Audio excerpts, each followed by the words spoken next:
పువ్వు వికసించడం, నెమలి పురి విప్పడం, సూర్యోదయం సూర్యాస్తమయం, ఊసరివల్లి రంగు మార్చడం, అలానే కాకి పగబట్టడం.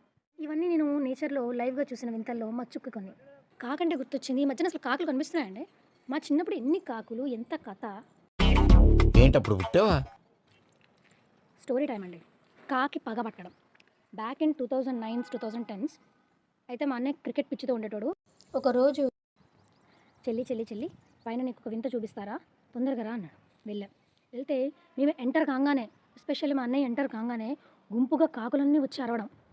సరే కిందకి వెళ్ళిపోయి నువ్వు చూడు ఇంకో 10 నిమిషాల తర్వాత మళ్ళీ వస్తాయి అన్నాడు. మళ్ళీ కిందకి వెళ్ళాం. వీడు ఉన్నంతసేపు అరుస్తూనే ఉన్నాయి. ఏంటి అని చూస్తే అవన్నీ వీడి మీదే అరుస్తున్నాయి.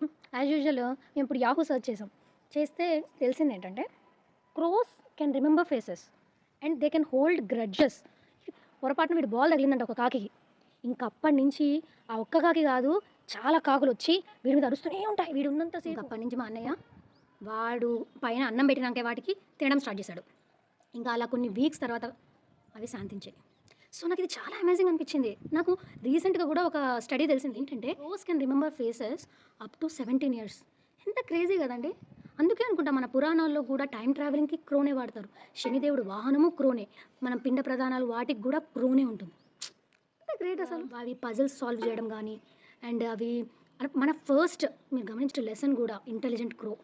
అసలు క్రో మీద చాలా ఉన్నాయి. మనం చాలా తక్కువ అంచనా వేస్తాం కాకులు. మీకు అమేజింగ్ అనిపించిందా? ఈ కాకిగోల్లో మీరు కూడా పాలు పంచుకోవాలని నేను ఆశిస్తున్నా. కామెంట్లో పెట్టండి, మీకు ఇలాంటి యానిమల్స్తో ఇలాంటి పగా ప్రతీకారాల సీన్లు ఏమైనా జరిగాయేమో. మళ్ళీ నెక్స్ట్ ఫ్యాక్ట్తో కలుద్దాం. This is curious child. Bye.